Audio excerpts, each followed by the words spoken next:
starts now with Brianna Juneau. Welcome back. Taking a look at your Opportunity Bank of Montana weather cam in Helena. You can see those cloudy skies making their way through. Still going to be some chances of scattered showers and some thunderstorms making their way through the area too tonight. Currently in Helena, those temperatures are around 61 degrees, a bit breezy, wind gusts approaching 40 miles per hour. We'll see those dying down a bit as we head throughout the night, but those passing showers and isolated thunderstorms are really what you can expect through this evening. Cooler temperatures are on the way back to around average as opposed to above average like we saw this weekend. And then we'll still see some daily chances of low elevation rain and even some mountain snow making their way through this week. But currently those temperatures are still nice and mild. It was a beautiful day today, into the 50s and the 60s, 70s for portions along the High Line, and then 80-degree temperatures still for the eastern portion of the state. We'll still see a cold front moving through tonight, which is why those temperatures are going to take a dip. And we have this nice long trough that is also moving east into the area.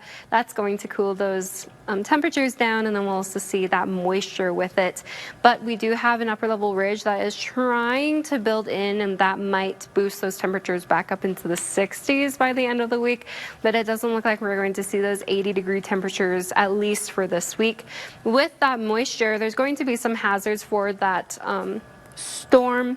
thunderstorm outlook. Strong winds, hail, brief downpours, and lightning with this, but that's mostly going to be in that central portion and up along the eastern portion for those isolated thunderstorms, but still going to get a chance to see those scattered showers making their way through. Definitely need as much moisture as we can get. Also see some cloudy skies for most of the central, north central areas too. And then in the southwestern portion of the state at above pass level around 7,000 feet, there could be some chances of accumulating snow. That will begin to build in along the continental divide as we hit Tuesday morning with another rain system bringing in some more of that moisture, so we can expect some more scattered showers for tomorrow as well. And these scattered shower chances will also continue for Wednesday, and then eastern portions of the state get a good chance at those thunderstorms through Tuesday night and into Wednesday as well. But here's a look at that forecasted snow accumulation.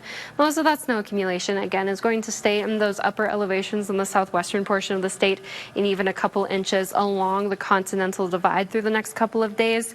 Tonight you can expect some breezy conditions, up to 30-mile-per-hour wind gusts for the north central Montana before that wind pushes over into the east for 40 to 50-mile-per-hour winds, kind of dying down a bit as we head through Tuesday morning, but then picking up a bit more through Wednesday as well. But here's a look at your low temperatures tonight. Expect them a bit cool into the 30s and the 40s, more mild over in the eastern portions of the state and a bit windy over there. So going to see those cloudy skies and scattered showers making their way through. Tomorrow, expect those high temperatures only up into the 50s and the 60s. This is still mild. It's still going to be nice, just not as warm as what we were used to for the beginning half of this last weekend. And then you can expect those scattered showers to make their way through too. And those temperatures just right around average, back into the 50s for the rest of the week, and then the 60s to start off the weekend. And then we'll also see some more chances of precipitation next week too.